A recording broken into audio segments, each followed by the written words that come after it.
ابن عمر رضی اللہ عنہ سے روایت ہے کہ ایک آدمی نبی کریم صلی اللہ علیہ وسلم کی خدمت میں حاضر ہوا۔ اس نے عرض کیا، اللہ کے رسول صلی اللہ علیہ وسلم، میں نے ایک بہت بڑے گناہ کا ارتکاب کیا ہے، تو کیا میرے لیے توبہ کی گنجائش ہے؟ آپ صلی اللہ علیہ وسلم نے فرمایا، کیا تمہاری والدہ ہے؟ اس نے عرض کیا، نہیں۔ آپ صلی اللہ علیہ وسلم نے فرمایا، کیا تمہاری خالہ ہے؟ اس نے عرض کیا، جی ہاں۔ آپ صلی اللہ علیہ وسلم نے فرمایا، ان کے ساتھ حسن سلوک کرو۔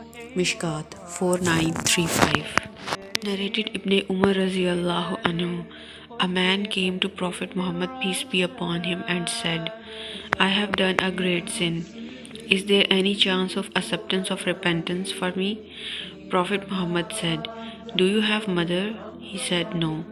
Prophet Muhammad peace be upon him said, Do you have aunt, mother's sister?